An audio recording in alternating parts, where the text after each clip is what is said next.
Today's episode is sponsored by Raw Signal Group. Workers are not all right. A lot of people are struggling in their careers right now, whether they're bouncing back from layoffs or staring down a hard market or just thinking about what's next. It can be really, really isolating. And it doesn't help that so much of the workplace writing out there is self-aggrandizing broetry or just straight up bad advice. One of my favorite sources for no bullshit work advice is Melissa and Jonathan Nightingale's newsletter. They are very honestly my guiding lights for all things management and work. Their newsletter is free, it's bi-weekly, it's always eerily spot on. They call it the world's best newsletter, but out of respect for my great newsletter, you can find theirs at worldssecondbestnewsletter.com. Thanks so much to friends of the pod, Raw Signal Group, for sponsoring this episode. How would you describe A Court of Thorns and Roses to someone who has never heard of it? Okay, it's a series of romantasy books, which means that they are big fantasy world books, but they have a lot of romance stuff happening in them. And it's about a young, initially human woman who falls in love with a super sexy old fairy daddy, and he can shapeshift into a lion beast thing. Yeah. And the first book is sort of Beauty and the Beast inflected, but after that, everything goes off the rails in a good way.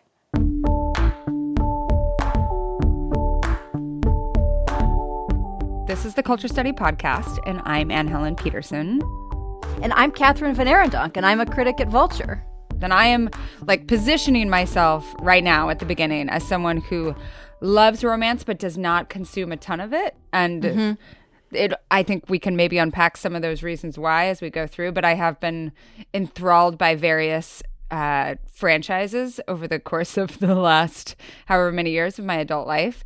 But we should backtrack just a slight amount and say that today's episode is all about specifically the romance fantasy series A Court of Thorns and Roses, which we're going to call, I call it ACOTAR. How do you pronounce it? ACOTAR, yes. ACOTAR, by Sarah J. Maas. And part of the reason we're doing this is that every time I post what are you reading thread for subscribers on my newsletter, there's always this really interesting, and I think very familiar to both you and I, conversation about why do I love this series? Why do I feel certain ways about this series?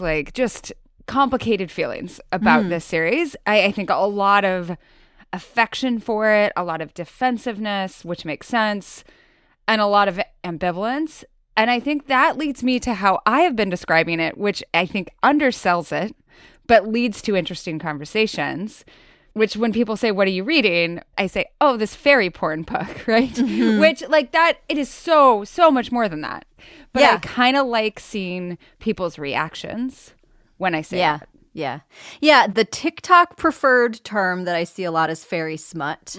And, I'm sure we could spend a lot of time breaking down the difference between smut and porn as a concept, but they kind of are pointing at the same idea, right? Yeah. And there is in both this pre-defensiveness about I know what you're thinking. And what that could mean a bunch of different things, right? Right. I know you think that this is dirty and shameful. I know that you think that this is silly and sort of frivolous and empty. I know that you think that it's mostly about sex scenes and whatever that implies about me. I know that you think that it's for girls only and is mostly about there's just a lot of different stuff, but regardless, calling it that up front is this way of being okay, I know it's dumb, but right. Or to be I know maybe you think it's dumb, but I don't think it's dumb. Yes. So I should also say, just for listeners to the pod, we are going to do our very best in this first part of the episode to be spoiler-free, first of all, and also to try to root our discussion in a way that makes it accessible to people who have not read the books. Because we want this to be a conversation that is more than just about the very specifics of these books. And then in the second half of the show, we're going to get down and dirty and talk about the details and have a mini book club discussion. That's going to be just for paid subscribers. So if you're listening to this and already know you want to hear that part, head to culturestudypod.substack.com and join the ranks of paid subscribers. So I kind of want to talk like first where you are coming from. Yeah. With these series. Yeah. And root yourself just in terms of literary criticism. Like we both have pretty interesting backgrounds when it comes to this stuff. Yeah. Yeah. So my background is kind of bifurcated. One half of me is I'm a critic at Vulture. I spend a lot of time thinking about like texts with that word meant pretty broadly. I spend a lot of time thinking about TV in particular, and actually comedy I write about a bit as well. I have a PhD in English Lit from a fancy place, and my dissertation was about serial fiction. So I spend like a lot of time thinking about like very high-minded approaches to like literature and, you know, golden age prestige television or whatever. And also, I read a lot of essentially precursor fairy smut as like a 14-year-old. Yeah. It was not fairies, it was dragons. I read obsessively every Anne McCaffrey novel I could get my hands on. Not all of those are dragons. Some of the smuts are more like telepathy smut. Yeah. There's something super sexy about telepathy, like because it's at the heart of some Lois Duncan that I really loved as a kid too. So yeah. good. And so like I have always been really a fantasy person, but like if I actually go back now as an adult and think about the ones that I liked the most, they usually also had romance elements to them. A lot of them were the stuff that Sarah J. Maas points to as the things that were that she was reading at the same point, books like Garth Nix's Sabriel, Robin McKinley books, which I loved deeply, deeply, deeply. She was watching Buffy, like that kind of a thing. And then I have been a romance reader, you know, certainly not with the kind of incredibly lovely attention that like the really intense romance people are, but like on and off, you know, I have gone through periods of my life where like the only thing my brain can really read is romance. And like what grad school, I remember sitting and reading all of Outlander and being like, I should be reading Dickens right now. No. You know, that's where I am. The Outlander has been a point of conversation with my friend group in terms of how the series has kind of gripped us, some of the more mature and female-focused emphasis on pleasure, that sort of thing. My background, I have a PhD in media studies. I did part of that in English. Like it was my master's was in English. And I really loved Star Trek novels as a young person. And I think that that's where a lot of Star Wars person personally. Yeah, that was my brother. Yes. That was my brother. And like if I think about it, my favorite of all of the Star Trek novels was Imzadi, which is about that mated connection, essentially, to use an ACOTAR term, between Riker and Deanna Troi, who's the counselor. And so it's all about like that romance that gripped me. And then I have periodically, and I think importantly also during grad school, come to different romance texts as like a real way of rediscovering my love for reading, rediscovering that love of reading the way that I did when I was a teen. Like I did a lot of exploration of like what was going on with my fascination with Twilight. I wrote what eventually became like an academic article in feminist media studies about feminist negotiation of that text specifically. So I've thought about this a lot, but like you, I am not like the deep reader of romances and fantasy that I think if I had more time, I absolutely would be. And I think I actually am in a moment where I'm thinking about it more. For me, like during the pandemic, when I struggled to read, I turned to a lot of thrillers, which served like a different purpose in some ways. Yeah. But I'm having so much fun right now. I'm nearly done with book 5. And it's so hot. So I am in a really great place right now that is, I think, going to be a jumping off point for more things. So that situates us. That's our positionality, as we would say. Okay. As former academics. Okay, so let's go to our first question to help us out a little bit more here. So this is about the general landscape of book fandom right now. This is from Elise. Why does everyone seem to collectively lose their minds over book series and authors these days in a way I can't remember from the past? Harry Potter notwithstanding. Whether it's Allie Hazelwood, Colleen Hoover, or a bunch of people telling me the writing isn't very good, but you just need to read them. Regarding ACOTAR, why are we so cultish about books now? Life is so short. I really don't think fairies fucking would interest me. Why am I crazy for not wanting to read it? Yeah. So what do you think? Is this all just TikTok? What's going on here? Well, there's definitely a TikTok element. Yeah. And I do think that TikTok is really good at creating this sense of community where it's like you need to read the thing everyone's talking about in order to participate in what that community, like any other community building thing, you have to have some kind of shared texts so that you all are speaking the same language and using the same reference points. And because TikTok is so good at just creating that, like we're all in this place together, we're all responding to each other, and so you do feel this omnipresent sense of like, this is the things everyone is reading. But I do think actually that although social media makes us more aware of and gives us more of a heavy sense of that feeling that authors, that like people are cultish about authors, that this is a tale as old as time, right? Yeah. Like, I mean, I hate to get all 19th century on this shit. Please but like, please do.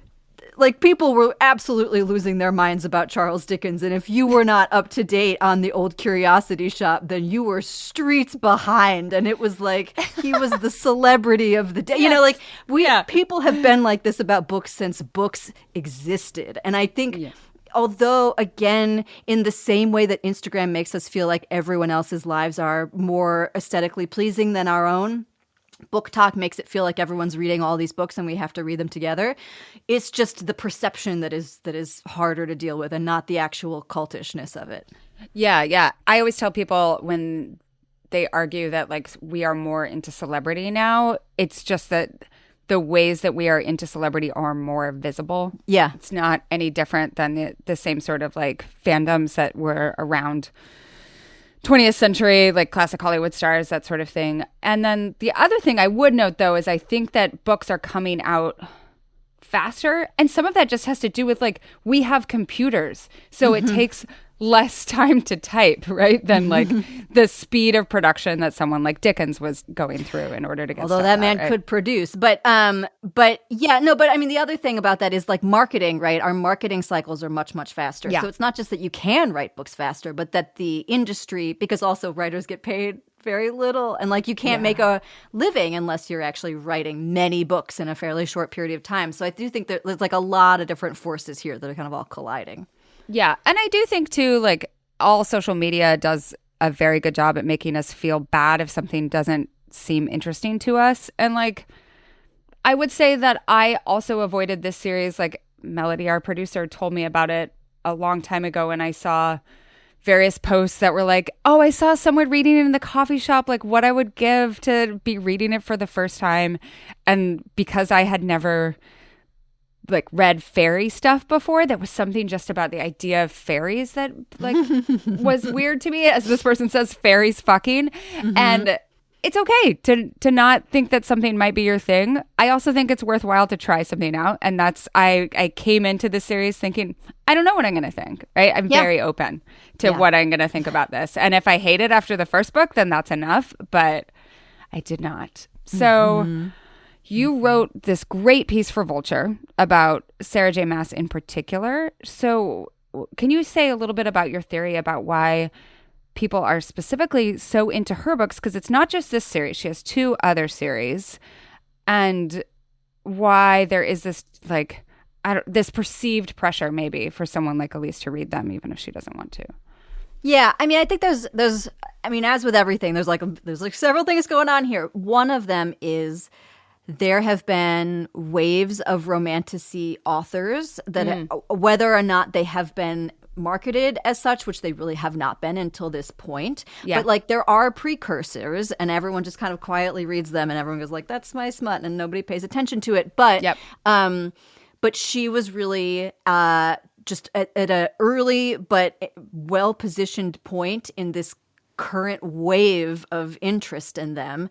And because she was writing so early and so much, she's very prolific, that like if you were kind of going to be into these books, like she was one of the people she would just be who you turn to. Yeah. But I do think there are other things specific to her writing that actually makes them why they have soared to the level of popularity that they do. One of them is she writes from particularly ACOTAR, but the other series a little bit as well, this reconstructed fairy tale kind of space, which is very much from Robin McKinley, who she cites, where you're taking what feel very, very, very familiar fairy tale kinds of tropes, but the relationship shapes that she's dealing with, the kinds of female characters in particular, what they want, what they care about, are more like contemporary women. Yes. So you're with this fairy tale thing, you get the magic of that world, but then also you get the person saying like, wow, it's really fucked up that you won't let me leave this castle, right? Yeah. And so that the immediate kind of accessibility of that to contemporary readers, I think, is important. One of the other things that I think is really going on here is we are a generation of readers and sort of culture consumers who have become very, very familiar with the idea of trauma plots and the sense that the things that happened to us shape us, and until we can fully integrate themselves into our understanding, our stories of ourselves, we really can't move forward. Yeah. And Sarah J. Maas, just some of the most canny, I think she is a very intuitive writer. So I'm not saying this like she sits down and then carefully says like, this was how I will own culture. But she is able to use that trauma plot to stitch together this big high fantasy structure, which is very challenging on its own, and a romance structure, which is also people think is easy and is really hard to do well. And she is able to use these, particularly the heroine's sense of trauma plot, to say that like, the keys to this fantasy world are not going to be unlocked until you are able to deal with this trauma that you have, which is also then going to enable you to connect in a romantic relationship. Like they are structurally tied together. And so it is just so effectively built into the way those books work that your brain just goes like ding, ding, ding, ding, ding. Like they're very well craft. You use this term, I'm trying to remember the exact sentence, but you said that basically like the romantic processing and also the trauma processing culminate similarly, and it turns into what you call a simultaneous orgasm of structural devices. And I mean, that's great for many reasons. How did you write that the first draft, or did your editor help you come up with that? Oh, no. I wrote it very early, and then I texted it to like 3 people, and I was like, this is the only line I care about actually making it into the final version of this piece. But I think you're totally right? Like it's very much in line with you have to deal with your shit, which is similar to like you have to love yourself, right? You have to figure out how to love yourself and see yourself clearly before you can deal with this other stuff. And I think that a complaint that I have heard about the books and about her writing, and again, I haven't read the other 2 series, but is that her pacing is off, or that it's weird, right? And I think maybe when people say that, that's what they're talking about, is that these characters actually, it's not just, oh, I process in Act 1. It's like, I process in Act 1, I process in Act 2, I process like almost all the way through Act 3. And then in Act like 4 and 5, we get a little bit of that culmination. And it's orgasmic. Like it is hot in terms of like the sex of it, but it's also, I think, very gripping and propulsive in terms of the other plots that are happening in terms of the larger fairy world. Yes, yeah. And it is a part of all of her series, but it is distinct in ACOTAR because those books are, so the first 3 ACOTAR books have first-person narrators. And this is, I think, a huge deal, a huge deal. She started writing Throne of Glass when she was 16, which is her first series. And she was really publishing it on an outspurt of a fan fiction website. Right. And she was really coming from much more of a big high fantasy structure at that place where it's like multiple character groups spread across a big map. There is that single protagonist and there is absolutely that trauma thing.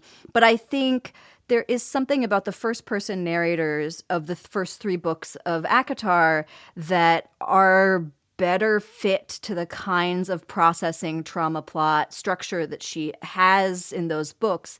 They feel more rooted in her experience. And then by the time you get to books, well, I'm going to be honest, I don't think 4 is actually a real book. That's my biggest Sarah J. Maas. I think it's a piece of fan fiction.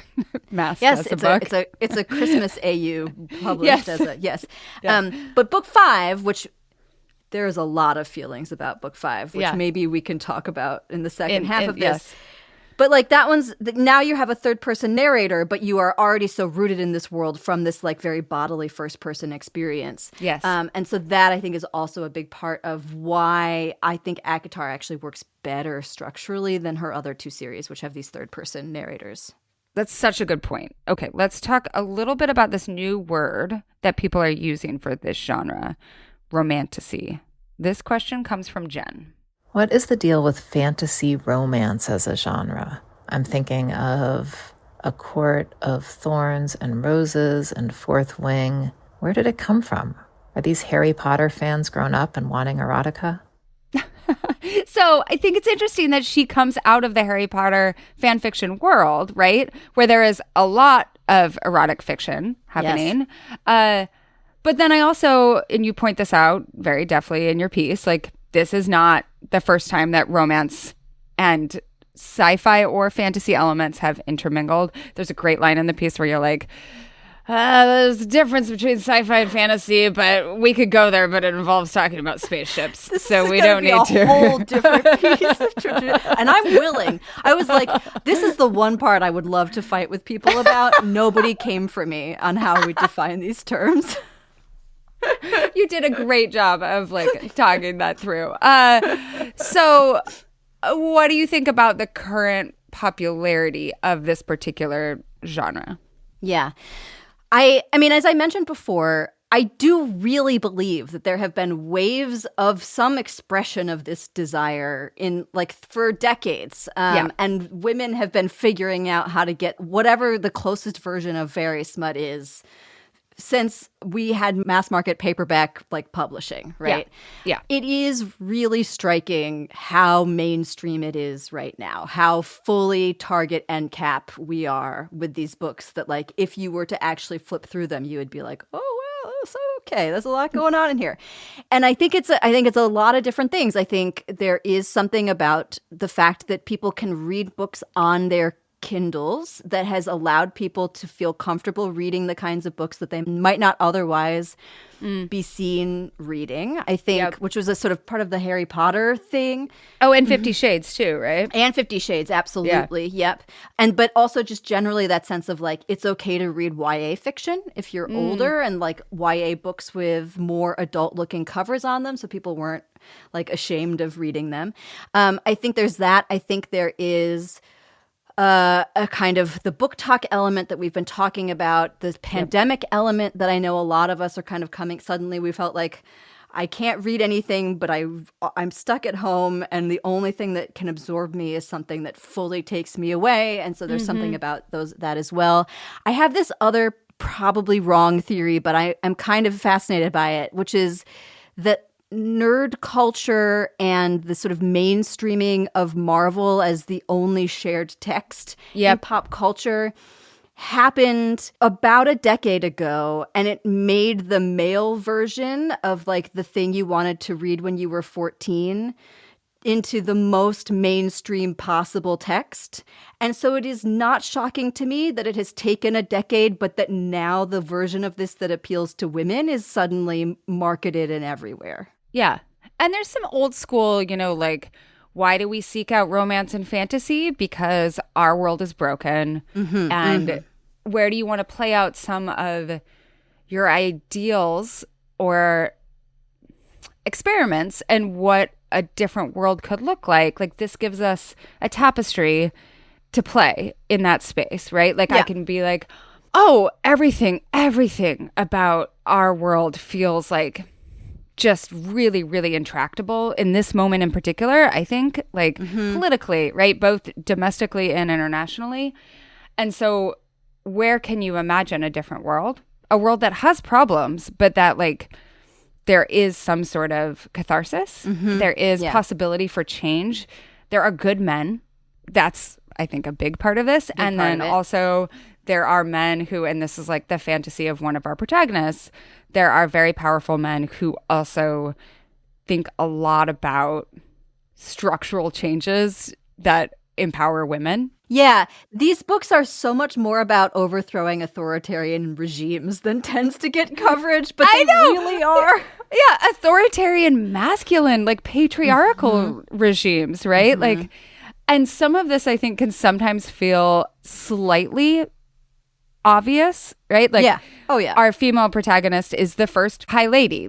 But then there's also the fact that, like, some of our protagonists have been through sexual trauma. Like, they are dealing with vulnerabilities that are often not allowed to other male protagonists. So I think that's part of it for sure. And then once you get one of these books, right? And if you read through the entire series, then you want more. So people say, oh, if you liked ACOTAR, like try a Fourth Wing. Yeah. Yes, which absolutely. might be where I go next. I mean, we are at the place. I say like target end cap, which is true, but the reality is we're past that. Like we are in a place where it's her, but then it is also 7 other authors who are there only because of the groove, the marketing groove that these books carved first. Yes, absolutely. How much do you think is that like people want to take joy in reading? Like that, sometimes I think that that's just like under discussed. Like, it's a huge part of it. It's a huge part of it. They are completely absorbing in and at the end of my piece, it's like these books work when they are able to make you feel like you are a teenager again as you were reading them. Yeah. And the pleasure of them is absolutely the only reason that like everyone around us TV works this way too. We would not all be watching, millions and millions and millions of people would not be watching Young Sheldon if there wasn't something about Young Sheldon that was like, but it feels good in my brain. Right. It's not like these shows like have like, I don't know, like inject us with drugs that make us like them. Right? No. Right. You're just like, oh, it's like sexy. And also it like makes me want to read and makes me want to stay up and like that is exciting, right? I love that feeling. Like I'm not even looking at my phone, right? That is great to have that sort of absorptive experience, and it's very seldom that we have it in this moment. Yeah.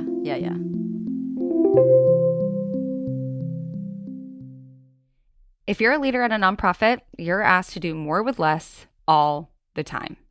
It's a burnout gig made worse by the fact that most nonprofit leaders do not get any training on how to run their teams in the first place. So if you want more predictability, more calm, more confidence as a leader, I'd recommend Raw Signal Group's management training. It's led by friends of the pod, Melissa and Jonathan Nightingale, and they've helped leaders all over the world build thriving teams without burning themselves out. This is key. And they always set aside discounted seats for nonprofit organizations. So if you're a manager doing good in the world in some way, and you want a better toolkit for how you're showing up for your community, go to worldsbestmanagementtraining.com to find out more and reach out to them. Text Me Back is a new weekly podcast where 2 real-life best friends catch up on news, their lives, pop culture, and politics. It's hosted by Lindy West, the author of Shrill, and Megan Hatcher-Mays, a democracy and judiciary expert in D.C. Every week, Lindy and Megan hilariously digest the news, dig into their latest obsessions, and go down all sorts of rabbit holes with anything involving animals and or ghosts. They're 2 smart, opinionated, and deeply funny people, and listening to them truly feels like you're on the phone with your best friend. Text Me Back is a production of KUOW in Seattle and the NPR network. And you can get new episodes every Thursday wherever you get your podcasts. Our next question comes from Jennifer, and it's about the framing of ACOTAR, broadly speaking. Is ACOTAR feminist? I am a voracious reader, but new to the fairy smut genre. I just devoured the series in a week.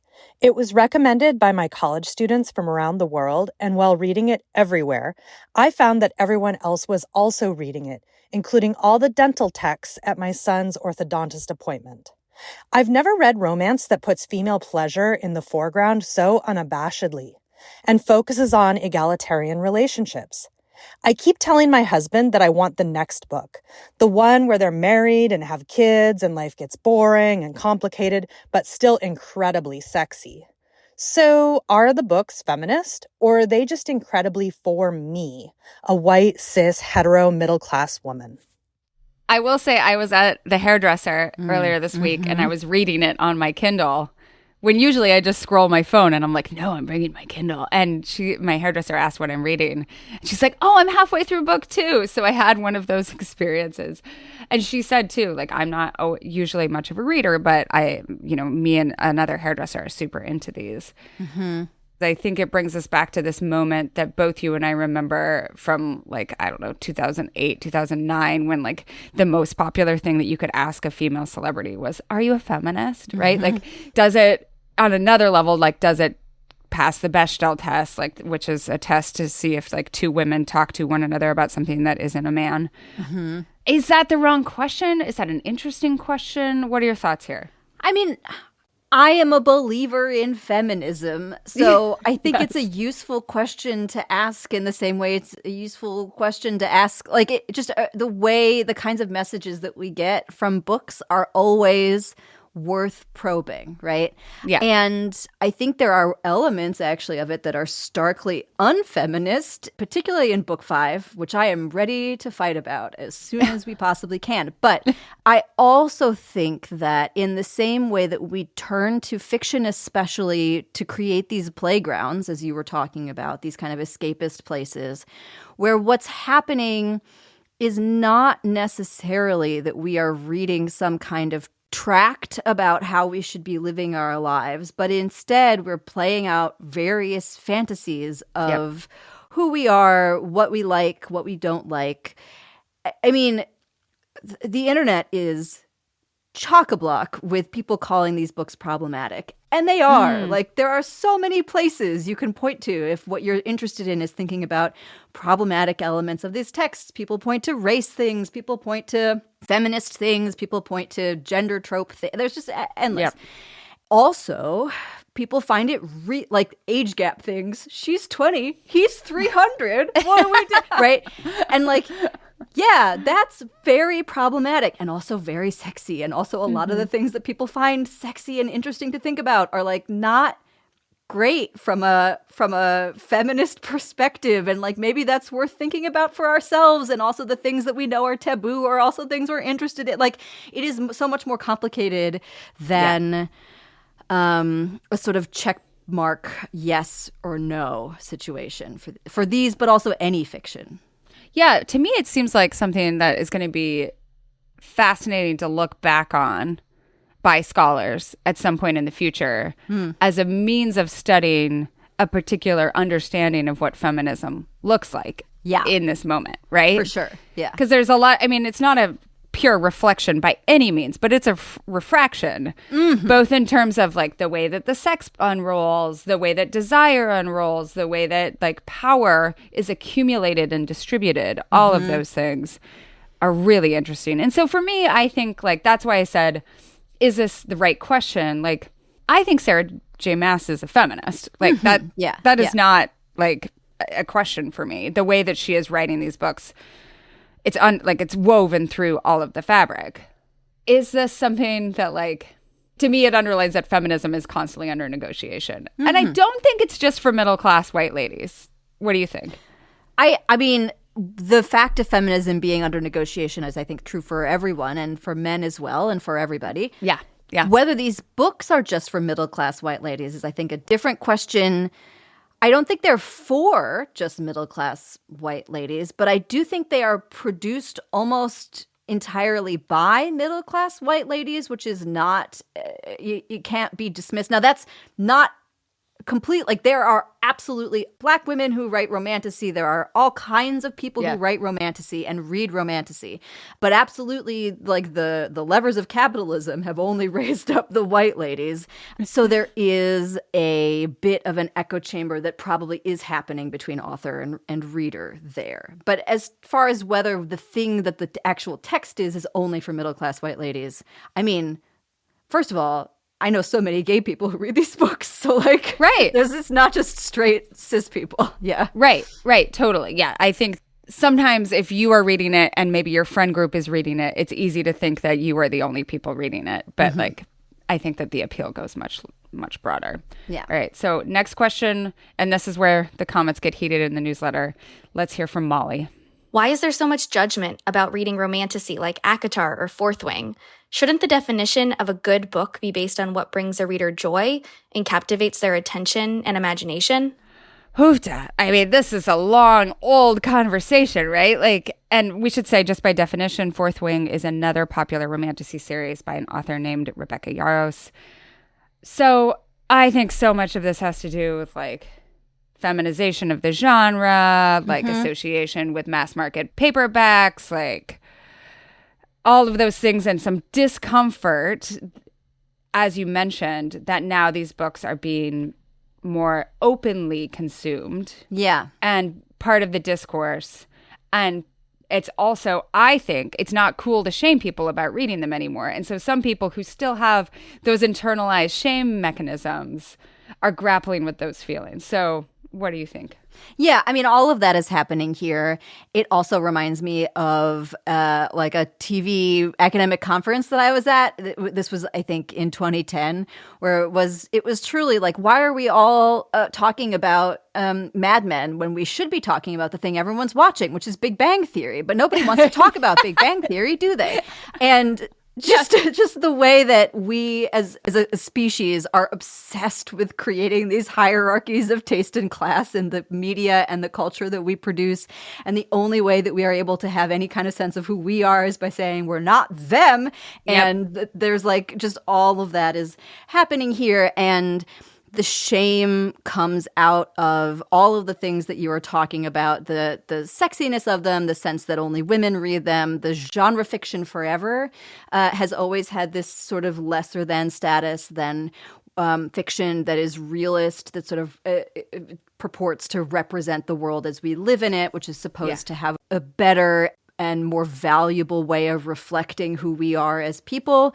And it is also seen as harder to do, which is bullshit. And Yes. And so, yeah, like this is unfortunately just the newest iteration of the fact that TV was shameful and novels were shameful and fiction as a concept was shameful and plays were shameful. Like just roll it all the way back. Movies, pulp magazines, like gossip, celebrity gossip in general. Like it's fascinating to me that I think in some ways we have moved towards a cultural understanding that like it's okay to consume these things, but we still say like, oh, this is my trashy thing that I consume. Like there is still that desire to label it or to like push it away or to put your ACOTAR in a stack with a literary book to show like, oh, I also am capable of course you're capable of reading those other novels. You can read, right? Yeah. Or just the sense of pleasure itself, which I think we as Americans have such a deeply ingrained puritanical issue with, right? Yeah. And like part of the problem is that the books, they just feel so nice. And we're just like, well, that can't be good. That can't be right. You're like, oh, that sex scene was really fantastic. Like, probably bad, right? Probably gotta be bad. All sex scenes. Like, this is what Game of Thrones posits. Game of Thrones, and like other, I don't know, so many other quote unquote prestige television, prestige novels, all this sort of thing. Is like, oh, it should always like the sex should always be bad. It should always be trauma. And a lot of sex is bad and traumatic, but a lot of sex is good and hot. And like that doesn't mean that it's shameful to read about a description of it in that way. Yeah. I love your point too that like this is a real skill, right? Building like a slow build the way that Mass does it, I think is an incredible accomplishment and undervalued. The one of the things that drives me the most absolutely bonkers are comments like, I really think I could write one of those if I tried. And it's like, okay, please try.